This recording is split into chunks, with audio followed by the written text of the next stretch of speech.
La salle d'audience était assez silencieuse pour entendre une épingle tomber, mais le son le plus fort dans la pièce était la confiance suffisante rayonnant d'Isabella. Elle s'est assise au premier rang, ajustant ses lunettes de soleil Prada, s'imaginant déjà sa vie comme l'épouse du plus riche magnat de la technologie de la ville. Elle a regardé Richard humilier sa femme de 20 ans, la dépouillant de chaque actif, de chaque sou et de chaque brin de dignité. Richard pensait qu'il avait gagné. Isabella savait qu'elle avait gagné.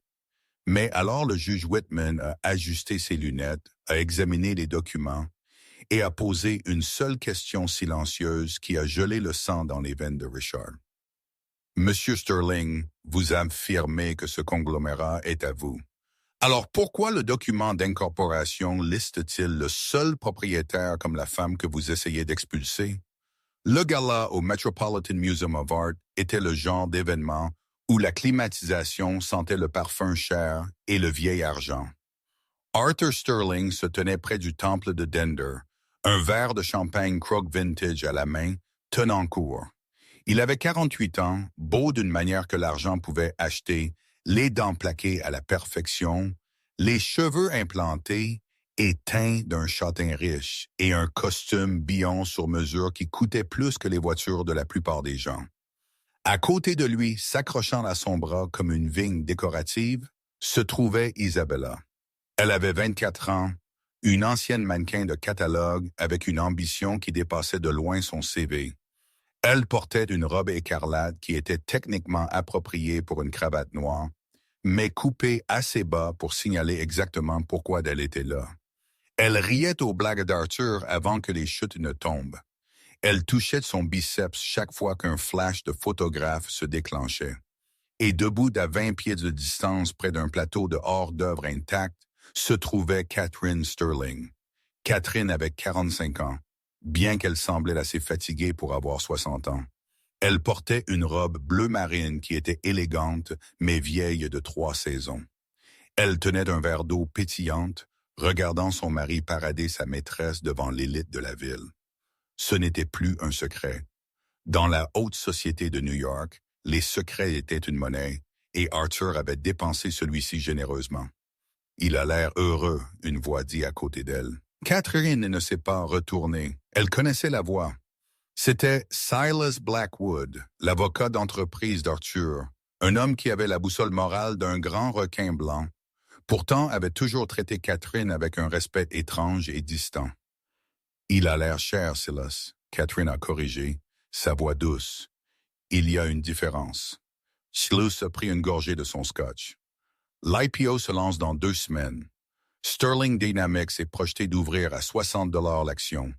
Il va être un milliardaire, Catherine, sur papier et en pratique. Je sais, elle a dit. Il va déposer, Silas a dit, baissant sa voix. Après que la cloche sonne à Wall Street, il veut d'abord éclaircir l'IPO pour que la nouvelle du divorce n'effraie pas les investisseurs. Il prévoit de vous offrir la maison dans le Connecticut et une allocation mensuelle. C'est tout. Catherine s'est finalement tournée pour regarder l'avocat.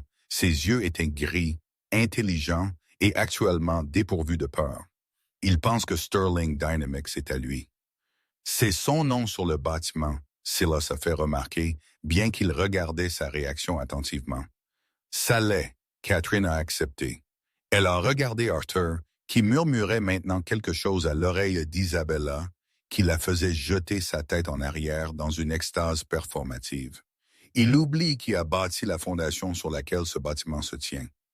La vérité était qu'Arthur Sterling était un vendeur. Il était charismatique, bruyant et fantastique pour serrer des mains. Mais il y a 20 ans, quand il mangeait du ramen dans un appartement en sous-sol dans le Queens, Arthur ne pouvait pas coder son chemin hors d'un sac en papier. C'était Catherine. Catherine avec son master en sciences informatiques du MIT. Catherine qui est restée éveillée jusqu'à 4 heures du matin, écrivant les algorithmes propriétaires qui optimisaient la logistique pour les compagnies maritimes qui avaient construit le moteur. Arthur était le capot et la peinture. Catherine était le moteur. Mais au fil des ans, alors que l'argent affluait, Arthur l'avait lentement poussé en arrière-plan. « Tu es trop silencieuse pour les réunions du conseil, Chat, il dirait. Reste à la maison avec les enfants. Laisse-moi gérer les requins. » Alors, elle l'avait fait. Elle a élevé leur fils, Leo, qui était maintenant à Yale. Elle gérait le ménage, et elle a laissé Arthur convaincre le monde qu'il était un génie. « Il va essayer de te détruire, Catherine. » Silas est averti, s'approchant. Isabella a été dans son oreille. Elle veut le penthouse. Elle veut le domaine des Hampton. Elle veut le titre de Madame Sterling. Arthur est terrifié de la perdre, alors il va lui donner tout ce que tu possèdes. Catherine a pris une gorgée de son eau. Qu'il essaye. À travers la pièce, Arthur a croisé ses yeux avec elle. Il n'a pas souri. Il n'a pas fait signe. Il l'a regardée avec l'expression froide et ennuyée d'un homme regardant un vieux meuble qu'il attendait que les déménageurs emportent. Il a murmuré quelque chose à Isabella et la maîtresse a regardé Catherine. Isabella a souri. C'était une chose cruelle et apitoyante. Elle a levé son verre de champagne dans un faux toast à Catherine. Catherine n'a pas cligné des yeux. Elle n'a pas levé son verre. Elle les a simplement regardés. Son esprit pas sur l'humiliation, mais sur un classeur dans un entrepôt dans le New Jersey et un document signé il y a 19 ans qu'Arthur avait été trop occupé à boire pour lire correctement. 3 semaines plus tard, les papiers sont arrivés. Ils ne sont pas venus avec une conversation. Arthur ne l'a pas assise et n'a pas expliqué qu'il était tombé hors d'amour. Il était trop lâche pour cela. Au lieu de cela, un huissier de justice déguisé en livreur de fleurs a frappé à la porte de leur penthouse de Tribeca à 10 pas d'Amine à signer pour les fleurs une enveloppe en manille épaisse de menaces légales. Elle a pris l'enveloppe à l'îlot de cuisine en marbre. Le penthouse était silencieux. C'était un chef-d'œuvre de design moderne, présentant des fenêtres du sol au plafond donnant sur la rivière Hudson, des planchers de chêne blanc et de l'or qui coûtaient plus que ce que la plupart des gens gagnaient dans une vie. Arthur aimait cet appartement parce qu'il ressemblait à une salle d'exposition. Catherine le haïssait parce qu'il ressemblait à un musée où vous n'étiez pas autorisé à toucher quoi que ce soit. Elle a ouvert l'enveloppe.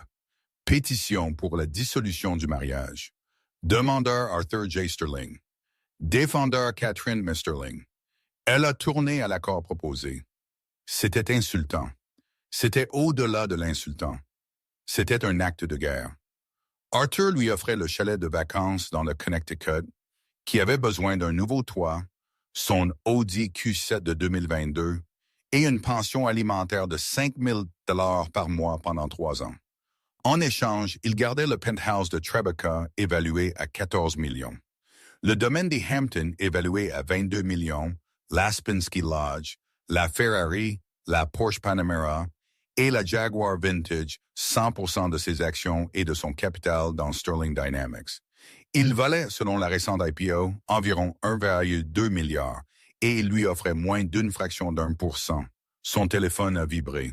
C'était un texte d'Arthur. « Ne rends pas ça difficile, Kat. Mes avocats sont les meilleurs de la ville. Prends l'accord, tu seras à l'aise. Si tu me combats, je te viderai à sec. Je m'assurerai que tu te retrouves de nouveau dans le Queens. » Catherine a fixé le téléphone. Puis elle a fait quelque chose qu'elle n'avait pas fait depuis des années.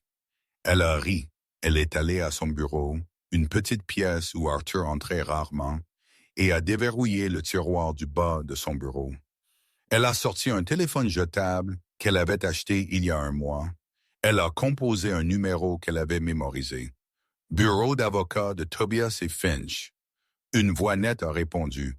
J'ai besoin de parler à Harrison Tobias.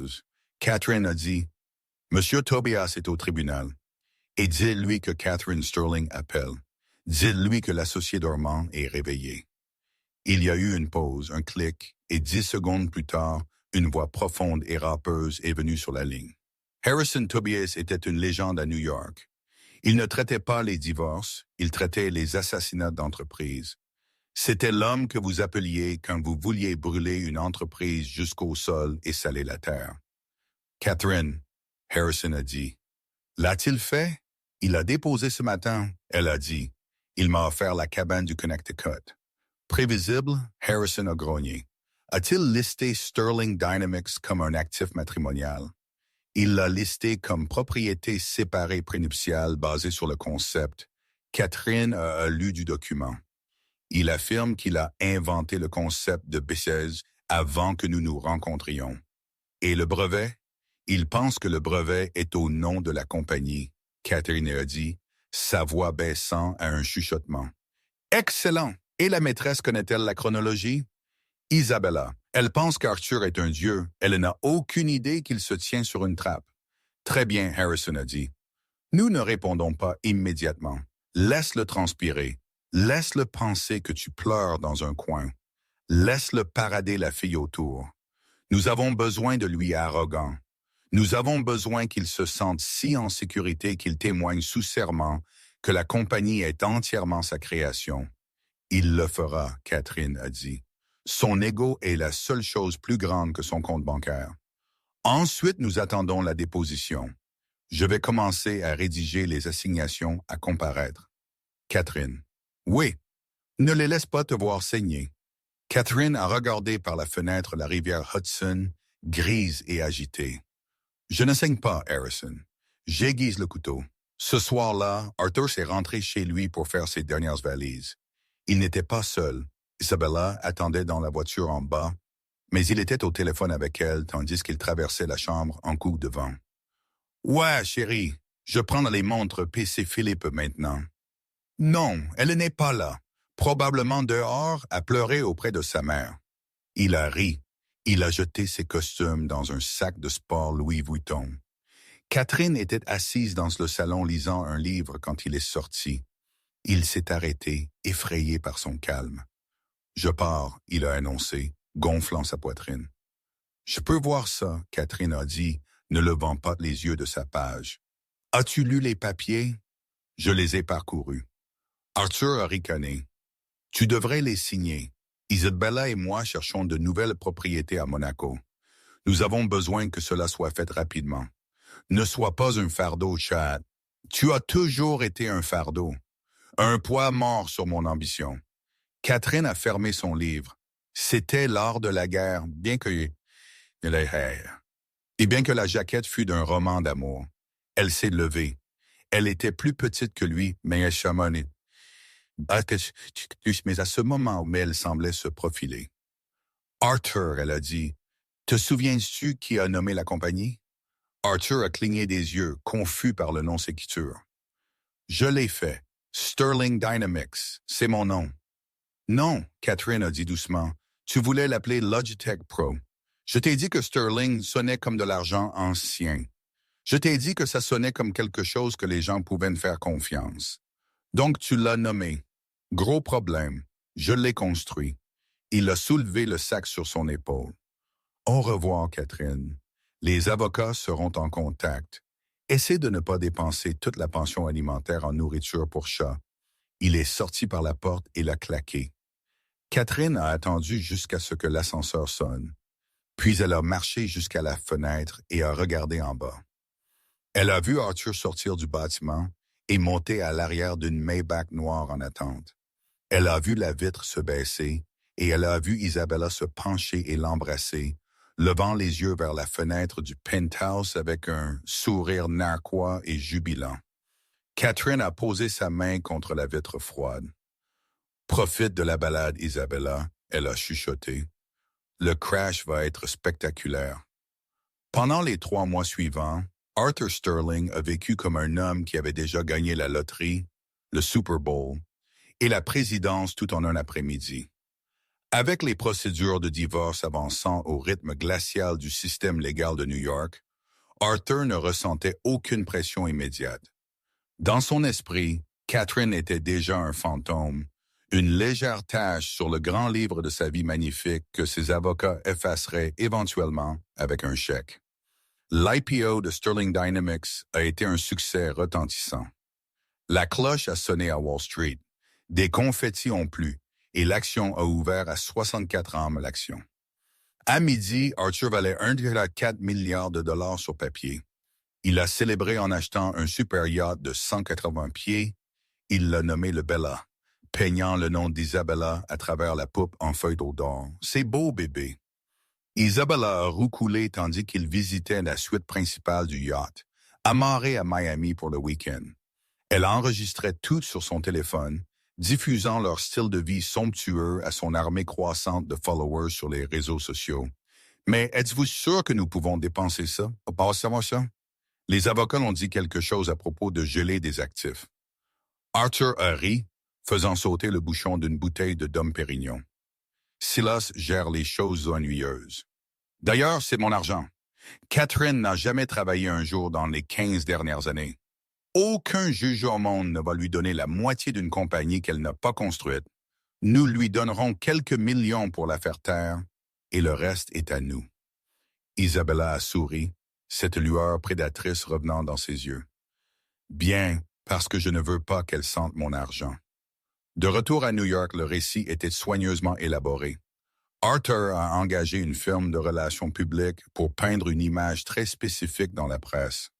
Des articles ont commencé à apparaître dans Business Insider et le New York Post. Le célibataire visionnaire, comment Arthur Sterling a bâti un empire seul. Le poids mort, pourquoi les hommes de grande valeur dépassent leur première femme. Les articles étaient cruels. Ils ont dépeint Catherine comme une femme au foyer ringarde et peu solidaire qui s'asseyait sur le canapé mangeant des bonbons pendant qu'Arthur travaillait dans le garage inventant le futur. Ils ont affirmé qu'elle n'avait aucune littératie technique et n'était qu'une passagère domestique sur son chemin vers la grandeur. Catherine a lu chaque article. Elle s'est assise dans le petit appartement de 2 chambres qu'elle avait loué à Brooklyn. Elle avait refusé de rester dans le chalet du Connecticut qu'Arthur offrait et a organisé ses dossiers. L'appartement était clairsemé, une table, un ordinateur portable, une imprimante et des boîtes, des douzaines de boîtes de banque empilées du sol au plafond.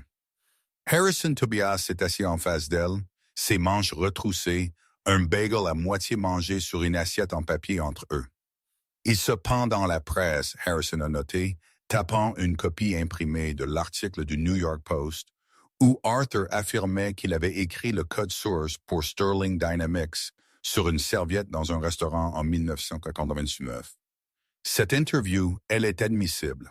Si nous pouvons prouver qu'il ment sur l'origine du code, cet article prouve qu'il est un menteur pour le public. Aussi, il ne l'a pas écrit sur une serviette, Catherine a dit, sa voix dépourvue d'émotion.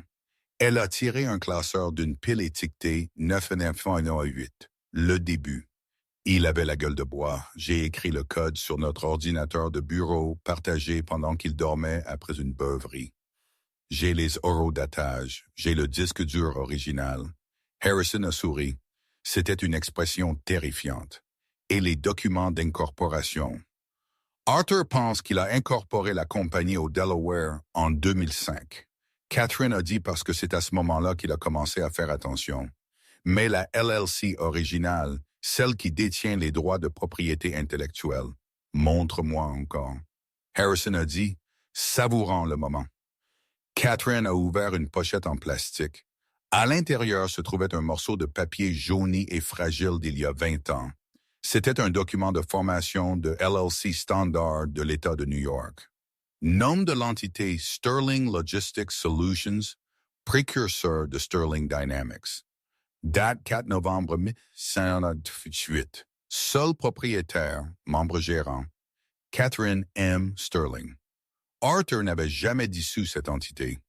Quand il a fondé Sterling Dynamics plus tard, il a simplement transféré les actifs illégalement, techniquement de l'entité qu'il pensait être la sienne, mais qui était en fait la sienne. Il avait supposé que parce qu'ils étaient mariés, ce qui était à elle était à lui.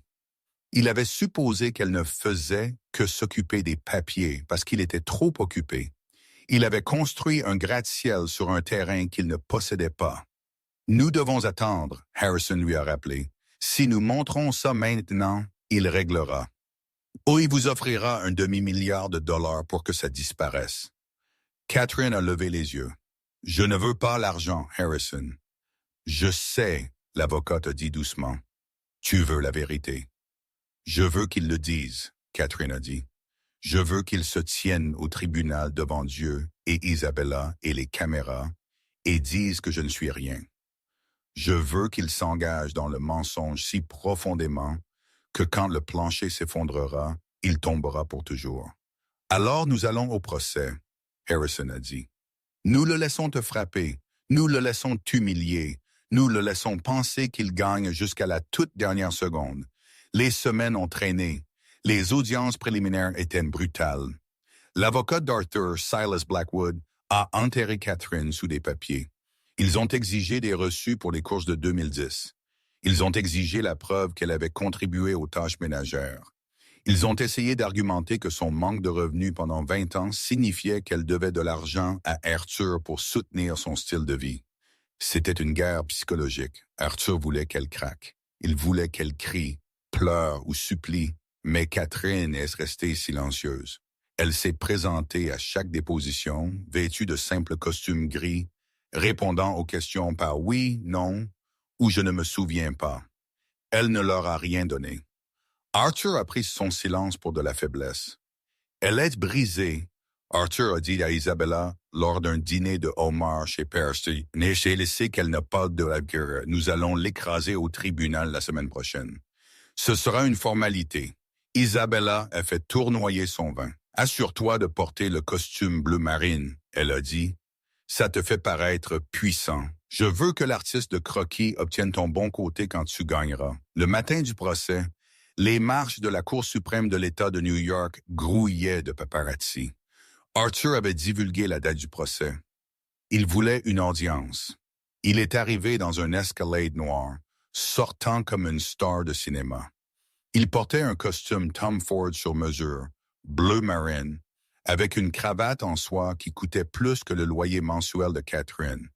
Isabella était avec lui, malgré les conseils de son équipe juridique. Elle portait une robe blanche qui ressemblait étrangement à une robe de mariée coupée à la longueur cocktail et des lunettes de soleil surdimensionnées. Elle tenait la main d'Arthur, saluant les caméras. Il ressemblait à la famille royale du capitalisme. « Monsieur Sterling, est-il vrai que vous offrez 0 à votre ex-femme? » Un reporter a crié. Arthur a fait une pause, affichant un sourire vainqueur. « Je crois en l'équité, mais je crois aussi que vous gardez ce que vous tuez. J'ai bâti cette compagnie. Les tribunaux reconnaîtront cela. » Catherine est arrivée 10 minutes plus tard dans un taxi jaune. Elle portait un tailleur anthracite et des talons bas. Ses cheveux étaient tirés en un chignon sévère. Elle portait un seul sac fourre-tout en cuir. Harrison Tobias marchait à côté d'elle, ressemblant à un bulldog grognon dans un imperméable froissé. Personne n'a pris leur photo. À l'intérieur, la salle d'audience 314 était bondée. La galerie était remplie de journalistes, de badauds curieux et de l'entourage d'Arthur. Une collection de jeunes cadres et de sycophantes qui voulaient voir le patron détruire son ennemi.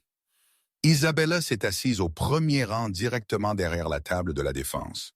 Elle a croisé ses jambes et a placé son sac à main de designer en évidence sur le banc. Quand Catherine est entrée, Isabella a laissé échapper un soupir théâtral et bruyant d'ennui. « Tous debout !» le huissier a hurlé. Le juge Whitman est entré. C'était un homme âgé approchant les 70 ans, avec des lunettes épaisses et une réputation de haïr les gaspilleurs de temps. Il n'a pas regardé les caméras. Il n'a pas regardé le public. Il s'est assis et ouvert le dossier et a lancé un regard noir aux avocats. C'est Sterling contre Sterling, le juge Whitman a grogné. J'ai lu les mémoires. Monsieur Blackwood, vous représentez le demandeur. Monsieur Sterling, Monsieur Tobias, vous êtes pour le défendeur. Prêt, votre honneur, Silas Blackwood a dit en douceur, sa voix comme du velours huilé. Prêt, votre honneur, Harrison a râpé. Déclaration d'ouverture, le juge a ordonné. Silas Blackwood s'est levé. Il a boutonné sa veste et s'est tourné vers la salle d'audience, traitant le banc des jurés, bien qu'il n'y ait pas de jury. C'était un procès sans jury, comme sa scène. Votre honneur, Silas a commencé, marchant avec confiance. Cette affaire est simple. Il s'agit d'ambition versus apathie.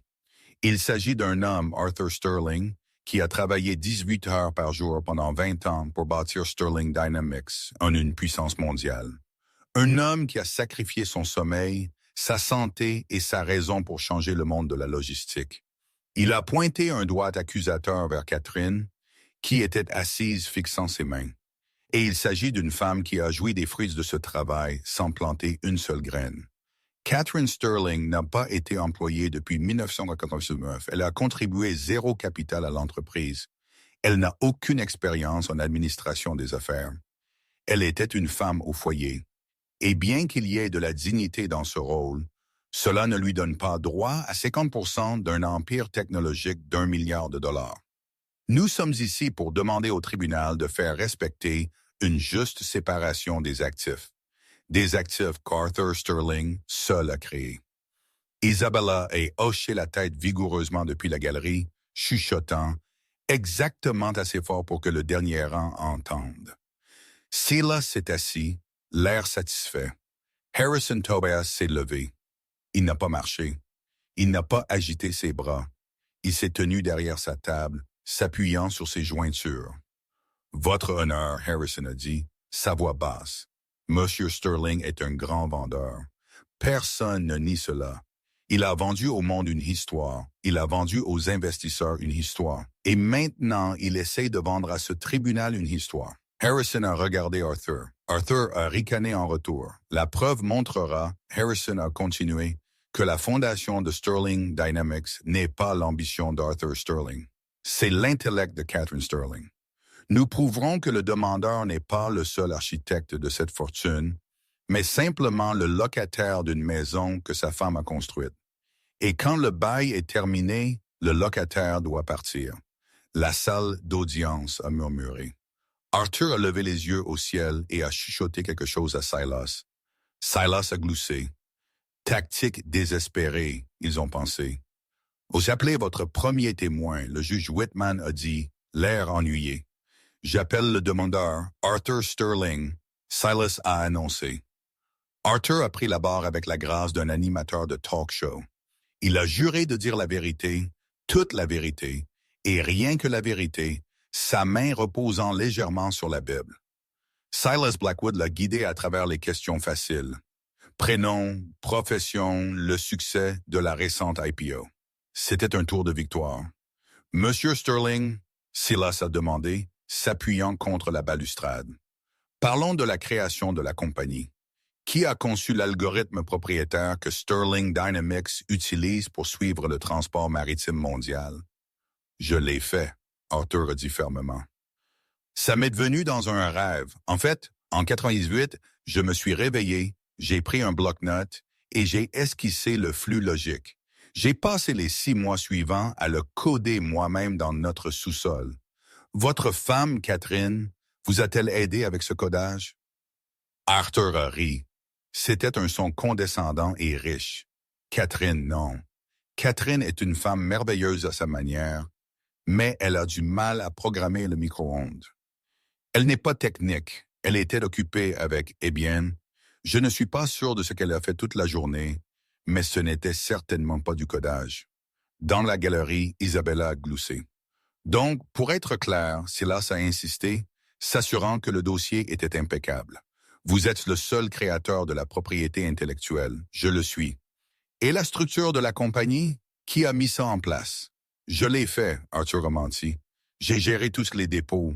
J'ai bâti ça à partir de zéro, brique par brique. Merci, Monsieur Sterling. Silas s'est assis, regardant Harrison Tobias avec un regard provocateur. Ton tour, vieil homme. Harrison Tobias s'est levé lentement. Il a pris un seul dossier. Il a marché jusqu'à la barre des témoins. Il n'avait pas l'air en colère. Il avait l'air curieux. Monsieur Sterling, Harrison a commencé. Félicitations pour l'IPO. Des chiffres vraiment impressionnants. Merci, Arthur a dit, ajustant ses boutons de manchette. Le marché récompense l'excellence. En effet, vous venez de déclarer que vous avez écrit le code vous-même en 1998 dans un sous-sol. C'est correct. Et vous avez déclaré que ma cliente Catherine n'a aucune littératie technique. C'est aussi correct. Elle est une light, vraiment. Harrison a hoché la tête. Il a tiré un morceau de papier de son dossier.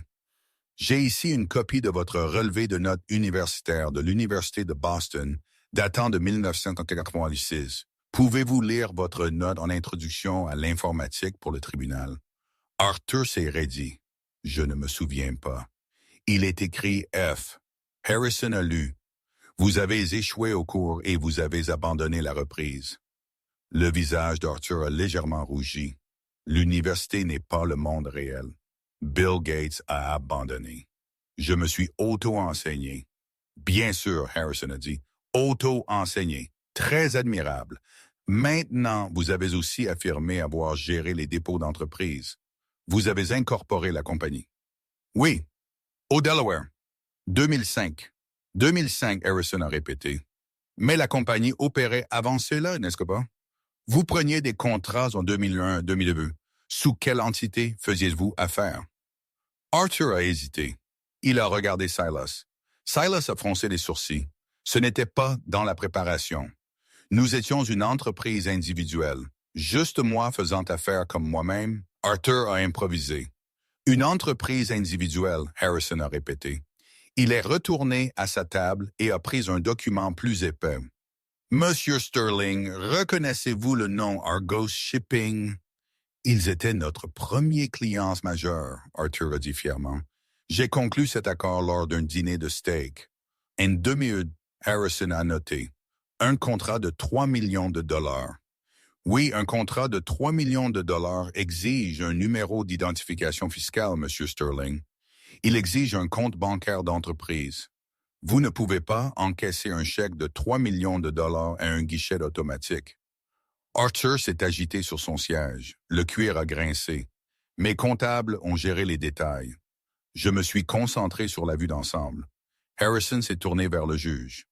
Votre honneur, je voudrais introduire la pièce A comme preuve. Il a remis un document au huissier qui l'a remis au juge.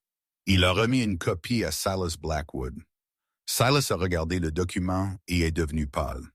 Il a chuchoté un juron qui a résonné dans la salle d'audience silencieuse.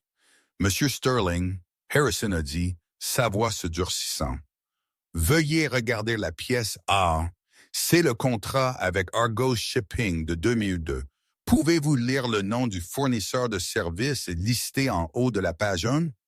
Arthur a louché sur le papier. Il s'est léché les lèvres. Il est écrit Sterling Logistics Solutions, LLC, et qui a signé au nom de Sterling Logistics Solutions, LLC. Les yeux d'Arthur ont balayé jusqu'à la ligne de signature. Il s'est arrêté, son souffle coupé dans sa gorge. Ce n'était pas sa signature. C'était une cursive nette et précise qu'il n'avait pas vue depuis des années. Il semble que ce soit la signature de Catherine. La signature de Catherine, Harrison a répété, d'une voix forte. Et pourquoi votre femme, qui a du mal à programmer un micro-ondes, signerait-elle le contrat principal pour votre entreprise 3 ans avant que vous affirmiez l'avoir démarré? Elle. Je devais être hors de la ville, Arthur a bégayé. Je lui ai dit de le signer pour moi. C'était administratif. Administratif? Harrison a raillé. Monsieur Sterling, êtes-vous conscient que signer un contrat en tant qu'officier d'une compagnie que vous ne représentez pas légalement est une fraude? Je possédais la compagnie. Peu importait qui signait, Arthur a crié, perdant son sang-froid. C'était ma compagnie. Elle était juste la femme. L'était-elle? Harrison a demandé. Où était-elle la propriétaire? Objection. Silas Blackwood a sauté, renversant son verre d'eau, argumentatif, dirigeant le témoin. Rejeté, le juge Whitman a dit sèchement. Il regardait le document avec un intérêt intense.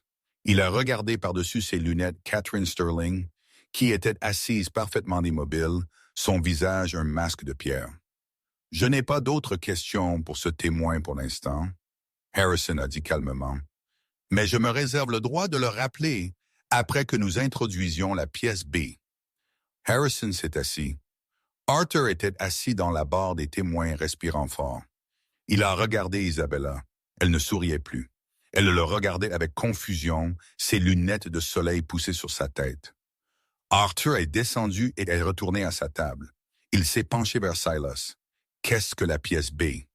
Arthur a sifflé. Silas textait frénétiquement sur son téléphone. La sueur perlait sur son front. Je ne sais pas, Arthur, mais quoi que ce soit, Tobias avait l'air de tenir une grenade à main. Le juge Whitman a frappé son marteau. La cour est ajournée pour le déjeuner jusqu'à 13h30. Quand nous reviendrons, Monsieur Tobias, vous pourrez poursuivre votre affaire principale. Tandis que la pièce se vidait, Arthur a attrapé le bras de Catherine alors qu'elle essayait de passer. « Que fais-tu, Cat? » Il a chuchoté, sa voix tremblant de rage. « Tu vas nous embarrasser tous les deux. Prends juste l'accord. » Catherine a regardé sa main sur son bras, puis son visage. Ses yeux étaient froids. « Je ne suis pas embarrassée, Arthur. » Elle a dit doucement. « Je ne fais que commencer. » Elle a libéré son bras et est sortie, le laissant là debout. La maîtresse Isabella s'est approchée de lui, l'air agacé. Pourquoi est-elle si confiante? Isabella a exigé. Tu as dit qu'elle était stupide. Arthur a regardé Catherine disparaître à travers les lourdes portes en chêne. Un nœud de crainte, froid et lourd, est commencé à se former dans son estomac. Elle l'est, Arthur a menti, essayant de se convaincre. Elle bluffe. Elle doit l'être. Mais en marchant dans le couloir, Arthur Sterling a réalisé pour la première fois en 20 ans qu'il ne savait pas de quoi sa femme était capable, et cela le terrifiait. La pause déjeuner fut une affaire tendue. Pendant que Catherine et Harrison mangeaient des sandwichs dans une salle de conférence tranquille, révisant leur stratégie, Arthur a traîné son équipe à Loukou, un restaurant français haut de gamme à 3 pâtés de maison du palais de justice. Il a commandé une bouteille de vin qui coûtait 400 $, mais il la buvait comme si c'était de l'eau. Isabella défilait sur son téléphone, son front plissé. L'excitation initiale d'être le centre de l'attention s'estompait, remplacée par une anxiété agaçante. Arthur Isabella a coupé, sa voix aiguë. Est-ce que cela signifie que l'argent n'est pas à toi? Arthur a regardé sa maîtresse. Pour la première fois, il n'a pas vu l'adoration. Il a vu le calcul. Il a vu une femme faisant des maths dans sa tête et réalisant que l'équation pourrait résulter en un nombre négatif. Ne t'inquiète pas, Arthur a menti, forçant un sourire qui n'atteignait pas ses yeux. Je l'écraserai cet après-midi. Regarde. De retour dans la salle d'audience 314, l'atmosphère avait changé. L'air était plus lourd. Les journalistes tapaient furieusement sur leurs ordinateurs portables. Le juge Whitman ressemblait à un homme qui avait sauté le déjeuner pour lire la jurisprudence. « Monsieur Tobias, » le juge a dit, « appelez votre prochain témoin. » Harrison Tobias s'est levé. La défense appelle l'auteur Catherine Sterling. Une vague de surprise a traversé la pièce. « Docteur », quelqu'un a chuchoté. Arthur a ricané audiblement. « Doctorat honorifique probablement », il a marmonné à Isabella. Catherine a pris la barre. Elle avait l'air différente de ce qu'elle avait été dans le couloir. L'hésitation était partie. Elle était assise avec la posture d'une PDG. « Madame Sterling », Harrison a commencé, ou devrais-je dire Dr. Sterling, pouvez-vous clarifier votre parcours éducatif pour le tribunal? Je détiens un baccalauréat en mathématiques de l'Université de Chicago et un master en informatique du MIT, Catherine a dit clairement. J'ai complété mon doctorat en efficacité algorithmique, bien que je n'ai pas assisté à la remise des diplômes parce que j'étais enceinte de notre fils, Léo. Arthur a cligné des yeux. Il avait oublié le doctorat. Il a toujours dit aux gens qu'elle s'adonnait aux ordinateurs. Merci, Harrison a dit. Maintenant, parlons de 1998, l'année où Sterling Dynamics, ou son précurseur, est né. Arthur a témoigné qu'il a écrit le code dans un sous-sol. Est-ce vrai? Arthur n'a jamais écrit une ligne de code fonctionnel de sa vie. Catherine a dit, sa voix était calme, factuelle. C'est un vendeur visionnaire. Il comprend ce que les gens veulent, mais il ne sait pas comment le construire. Objection, Silas s'est levé. Oui dire. Opinion. Je peux le prouver. Catherine a dit, le coupant. Elle a regardé le juge. Votre honneur, si je peux. Le juge Whitman a hoché la tête. Procédez. Harrison a marché vers l'écran de projection installé dans le coin. Votre honneur, ceci est la pièce B. C'est une copie forensique numérique du disque dur original de la maison Sterling, daté de décembre 1988. Sur l'écran, des lignes de code complexes sont apparues. C'était du texte vert sur un fond noir, vieille école, brute et dense. C'est le noyau, Catherine a expliqué, pointant l'écran. C'est le cerveau de l'algorithme logistique. C'est ce qui rend les itinéraires de livraison efficaces. Ça vaut des milliards aujourd'hui. Et qui a écrit ça? Harrison a demandé. Je l'ai fait, Catherine a dit. Comment pouvons-nous en être sûrs? Catherine a souri. C'était un petit sourire dangereux. Parce que comme beaucoup de programmeurs, je laisse des commentaires dans mon code, des notes à moi-même. Arthur ne saurait pas comment les lire, encore moins les enlever. Il a juste compilé le fichier exécutable et l'a vendu. Pouvez-vous nous montrer? Faites défiler jusqu'à la ligne 4500. Catherine a instruit. Harrison a fait défiler. Le texte a défilé en flou jusqu'à ce qu'il s'arrête. Là, enfoui au milieu d'une fonction mathématique complexe, se trouvait une ligne de texte en commentaire gris, code de propriété de C. Sterling, écrit pendant qu'Arthur est évanoui au pub Shenanigans. Si ce code tourne, j'espère qu'il paye le loyer. 4-12-8, la salle d'audience a éclaté. Les journalistes ont haleté. Quelques-uns ont ri. Le visage d'Arthur a pris une nuance de rouge violent. Il a serré la table si fort que ses jointures sont devenues blanches. Isabella a regardé l'écran, puis Arthur, sa bouche légèrement ouverte. Ordre. Le juge Whitman a frappé son marteau. Ordre dans la cour. Quand le bruit s'est calmé, Harrison s'est retourné vers Catherine. Donc vous avez écrit le code et vous avez formé la LLC comme nous l'avons vu dans la pièce A. Avez-vous déjà transféré ce code ou la propriété de cette LLC à Arthur Sterling? Non, Catherine a dit. Je lui ai accordé une licence verbale pour l'utiliser pour démarrer l'entreprise. Je voulais qu'il réussisse. Je l'aimais. Je pensais que nous étions partenaires. Une licence verbale, Harrison a répété. Révocable à volonté? Oui, Catherine a dit. Harrison s'est tourné vers le juge. Votre honneur, nous avons établi que la défenderesse, Catherine Sterling, est la créatrice et propriétaire de la propriété intellectuelle fondamentale. Nous avons établi que l'entité corporative originale, Sterling Logistics Solutions, était uniquement en son nom. Le demandeur, Arthur Sterling, a simplement pris le produit et collé un nouvel autocollant dessus et est devenu public. Silas Blackwood s'est levé, l'air désespéré. Votre honneur, c'est absurde. L'IPO, les actionnaires, Sterling Dynamics fonctionne depuis 20 ans. Il y a un concept de possession adversaire, de consentement implicite. Catherine a accepté l'argent de la compagnie pendant des décennies. J'ai accepté de l'argent de mon mari. Catherine l'a corrigé depuis la barre. Je n'ai pas pris de salaire. Je n'ai pas pris de dividendes. J'étais une femme au foyer pourvue par son mari. Ce n'est pas une transaction d'entreprise. Le juge Whitman a enlevé ses lunettes. Il les a nettoyées lentement avec un mouchoir. Le silence dans la pièce était suffocant. Le tic-tac de l'horloge murale sonnait comme une bombe qui compte à rebours. Le juge a remis ses lunettes et a regardé directement Arthur Sterling. « Monsieur Sterling », le juge a dit. Sa voix était calme, mais elle portait le poids de la finalité. Arthur s'est levé, ses jambes tremblant légèrement. « Oui, votre honneur, vous demandez à ce tribunal de vous accorder 100% de la compagnie parce que vous affirmez que c'est votre propriété séparée créée avant leur mariage ou par votre seul effort. Oui, votre honneur, je suis le visage de la compagnie. Je suis Sterling Dynamics. » Le visage.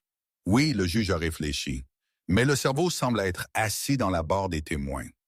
Le juge a ramassé les documents d'incorporation pour Sterling Dynamics, la nouvelle compagnie qu'Arthur avait formée. Monsieur Sterling, le juge a continué, je regarde vos dépôts d'entreprise pour Sterling Dynamics.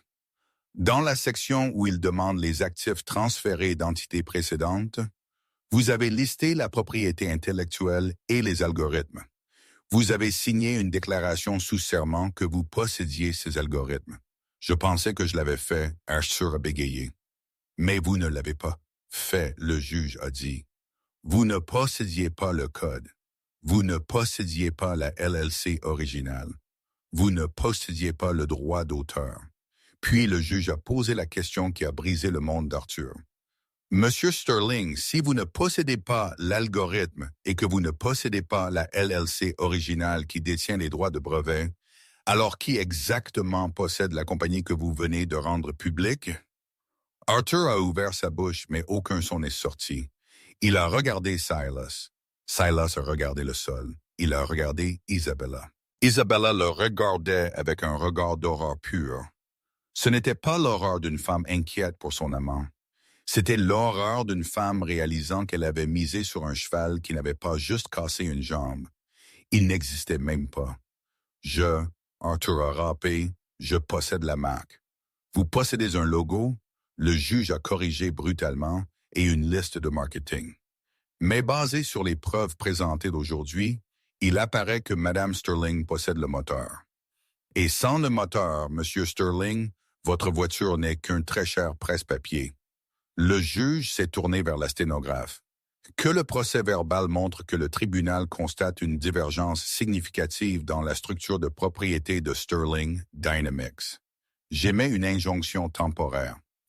Tous les actifs de Sterling Dynamics, y compris les fonds levés de l'IPO, sont gelés avec effet immédiat en attendant un audit forensique des droits de propriété intellectuelle.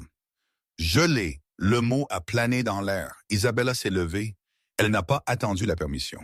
Le plaquage de la petite amie de soutien s'est fissuré et est tombé instantanément.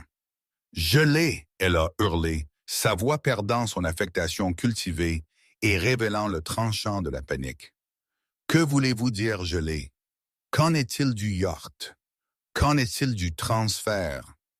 Asseyez-vous, maman. Le huissier a aboyé. Arthur s'est tourné vers elle, suppliant. Bella, c'est juste un délai. Nous allons le réparer. Isabella l'a regardé et puis elle a regardé Catherine. Catherine était toujours dans la barre des témoins, son visage serein, inébranlable. Isabella a ri. C'était un son dur et amer. Toi, idiot. Elle a sifflé à Arthur assez fort pour que les microphones l'entendent. Tu m'as dit qu'elle n'était rien. Tu m'as dit que tu étais le génie. Tu n'es rien d'autre qu'une fraude. Elle a attrapé son sac à main. Je ne coule pas avec ce navire. J'ai un vol à prendre. Bella, Arthur a crié. Ah, mais elle a crié. Tendant la main vers elle. Elle a repoussé sa main. Ne me touche pas. Appelle-moi quand tu seras de nouveau milliardaire, ce qui semble ne jamais arriver. Elle a tourné sur son talon et a quitté la salle d'audience en furie, le clic-clac de ses talons sonnant comme des coups de feu. Arthur est resté seul, sa main toujours tendue alors que la galerie éclatait dans le chaos. Des flashs ont éclaté, des reporters ont crié des questions. Arthur s'est lentement retourné pour regarder le juge et puis Catherine. Catherine s'est levée de la chaise des témoins. Elle a lissé sa jupe. Elle a regardé Arthur, l'homme qui l'avait jeté comme des ordures, l'homme qui se tenait maintenant dans les ruines de son propre ego. Elle n'a pas souri. Elle n'a pas jubilé. Elle a simplement marché devant lui, la tête haute. « Je pense que nous avons fini pour la journée, Arthur. » Elle a dit en passant. Le juge Whitman a frappé le marteau. La cour est ajournée jusqu'à 9h du matin demain, et Monsieur Blackwood, je vous suggère, à vous et à votre client, de passer la soirée à lire les lois sur le parjure. Arthur s'est enfoncé dans sa chaise, enfouissant son visage dans ses mains. Le silence du penthouse vide l'attendait. Le yacht était gelé. La maîtresse était partie. Et la femme qu'il avait sous-estimée détenait les clés de tout. Mais Catherine n'avait pas encore fini. La victoire au tribunal était une chose. La justice karmique en était une autre. Et elle avait une dernière carte à jouer pour s'assurer qu'il ne pourrait plus jamais faire de mal à personne. La nouvelle de l'injonction a frappé les marchés comme un impact de météore. Au moment où la Cour s'est réunie le lendemain matin, l'action Sterling Dynamics avait chuté de 64e source à 12e. Le trading a été arrêté 2 fois en raison de la volatilité. Le titre du Wall Street Journal ne parlait plus du génie d'Arthur. C'était le mensonge d'1 milliard de dollars. Fondateur Arthur Sterling exposé dans un scandale de propriété intellectuelle. Arthur ne s'est pas présenté au tribunal en costume Tom Ford. Il portait une veste grise froissée et il avait l'air de n'avoir pas dormi depuis 24 heures. Ses yeux étaient injectés de sang, ses mains tremblant légèrement alors qu'il ajustait sa cravate. La posture arrogante était partie, remplacée par l'affaissement d'un homme vaincu. Isabella était notablement absente. Son Instagram, qui avait été un flux de photos de yachts et de toasts au champagne juste hier, était maintenant désactivé. Elle avait disparu dans l'éther, probablement à la recherche d'un nouveau bienfaiteur à Dubaï ou Monaco. Elle avait misé sur un roi et réalisé qu'elle tenait d'un joker. Catherine est arrivée, l'air fraîche, reposée, c'est formidable. Elle s'est assise à côté de Harrison Tobias, qui fredonnait pratiquement de plaisir. Votre honneur, Silas Blackwood a dit, sa voix, mon client aimerait demander un ajournement pour discuter des options de règlement. Le juge Whitman a regardé par-dessus ses lunettes. Un règlement. Hier, vous argumentiez pour la victoire totale, Monsieur Blackwood. Vous avez affirmé que le demandeur avait contribué 0 capital. Les circonstances ont changé. Silas a admis douloureusement, fixant le sol. J'imagine qu'elles l'ont fait, le juge a dit sèchement. Monsieur Tobias. Harrison a regardé Catherine. Elle a fait un petit signe de tête, presque imperceptible. Nous sommes prêts à entendre leur offre, Harrison a dit. Ils se sont ajournés à une salle de conférence privée. L'air était vicié, sentant le vieux café et le désespoir. Arthur était assis à l'extrémité de la table en acajou, incapable de croiser les yeux de Catherine. Nous offrons un partage 50-50 de tous les actifs matrimoniaux. Silas a commencé, essayant de sauver une certaine dignité. Arthur garde le nom de la compagnie et la position de PDG. Catherine obtient la moitié de la valeur des actions une fois qu'elles se rétablissent et le domaine des Hampton. Harrison a ri. Ce n'était pas un son heureux. C'était le son d'un piège qui se referme. Arthur n'a pas de compagnie à garder Silas. L'injonction signifie qu'il ne peut pas utiliser le code. Sans le code, Sterling Dynamics n'est qu'une coquille. C'est sans valeur. C'est une voiture brillante sans moteur. Alors qu'est-ce que tu veux? Arthur a claqué, sa voix craquant. Tu veux du sang? Tu me veux dans la rue? C'est ça, Kat. Tu veux me voir mendier? Catherine a regardé Arthur. Son expression n'était pas en colère. C'était pitoyable. Je ne veux pas que tu mendies, Arthur. Je veux que tu l'admettes. Admettre quoi? Que tu ne l'as pas construit. Que tu m'as utilisé. Que pendant 20 ans, pendant que j'élevais notre fils et écrivais ton code et gérais ta vie, tu m'as regardé comme un accessoire. Et quand tu as pensé que tu étais assez grand, tu as essayé de me jeter. Arthur a serré les dents. J'étais le visage. Je l'ai vendu. Tu n'aurais pas pu le faire sans moi. Peut-être, Catherine a concédé, mais tu n'aurais certainement pas pu le faire sans moi. Et pourtant, tu as essayé de prendre 100%. Elle a fait glisser un document sur la table. Voici l'accord, Catherine a dit. Je prends la pleine propriété de Sterling Dynamics. Tu démissionnes de ton poste de PDG immédiatement. Tu abandonnes ton siège au conseil. Tu gardes le penthouse de Tribeca et les voitures. Tu reçois une indemnité de départ de 5 millions de dollars. 5 millions? Arthur a crié, se levant. Je valais 1 milliard hier. Et aujourd'hui, tu vaux un acte d'accusation pour parjure et fraude boursière. Harrison lui a rappelé, sa voix baissant à un chuchotement dangereux. Si Catherine retourne dans cette salle d'audience et fait pression pour un renvoi pénal concernant la signature falsifiée sur le contrat Argos, tu ne t'inquiéteras pas de l'argent. Tu t'inquiéteras de la prison. Arthur a gelé. La réalité de la falsification de la signature de la pièce A et de ses déclarations sous serment à la associée s'est écroulée sur lui. Il a réalisé avec une clarté soudaine qu'il ne négociait plus un divorce. Il négociait sa liberté. « Tu m'enverrais en prison », Arthur a chuchoté, regardant sa femme. « Je t'offre un canot de sauvetage », Catherine a dit. « C'est un petit, mais il flotte. Prends les 5 millions, garde l'appartement et pars. Si tu combats cela, je t'enterrerai sous tant de litiges que tes petits-enfants paieront les frais de justice. » Arthur a regardé Silas. Silas a hoché la tête sombrement. « C'est le meilleur accord que tu vas obtenir, Arthur. Si la Essex enquête sur la propriété intellectuelle. » Arthur s'est affaissé.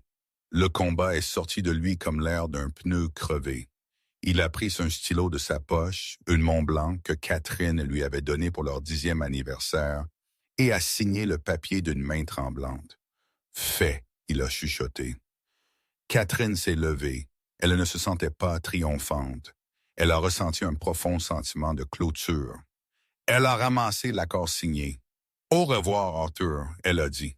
Elle est sortie de la salle de conférence, le laissant seul dans le silence de sa propre fabrication. 6 mois plus tard, le rebranding de Sterling Dynamics était subtil mais puissant. L'action s'était redressée, se stabilisant à un 5,45 $ l'action, poussé par la confiance des investisseurs dans la nouvelle direction. Le marché aimait la stabilité, et Catherine Sterling n'était rien si ce n'est stable. Catherine était assise dans le bureau d'angle. Ça ne ressemblait plus au bureau d'Arthur. Les murs d'égo de couverture de magazines étaient partis. Au lieu de cela, il y avait des tableaux blancs couverts de schémas, des chaises confortables pour la collaboration et des photos de son fils, Léo. Son assistante a bourdonné. « Madame Sterling, la réunion du conseil commence dans 5 minutes et votre fils est sur la ligne 1. » Catherine a souri. « Passe-le. Salut, maman. » La voix de Léo est venue, brillante et joyeuse. « Je viens de voir les nouvelles. Forbes t'a nommé PDG de l'année. Pas mal pour une light. » Catherine a ri. « Ne sois pas effrontée. Comment va Yale? » « Bien. Écoute, j'ai vu papa hier. » Le sourire de Catherine s'est estompé légèrement. « Oh, comment va-t-il? » « Il va bien. Il a vendu le penthouse, a dit que les frais d'entretien étaient trop élevés. Il vit maintenant dans un endroit plus petit à Jersey City. Il a l'air plus vieux, maman. Il a demandé de tes nouvelles. »« Qu'a-t-il dit? » »« Il a demandé si tu étais heureuse et il a dit qu'il était désolé. Je pense qu'il le pensait vraiment cette fois. »« J'espère qu'il trouve la paix, Léo, » Catherine a dit sincèrement. « Mais mon bonheur n'est plus sa préoccupation. Je sais que tu vas bien, maman. Je suis fier de toi.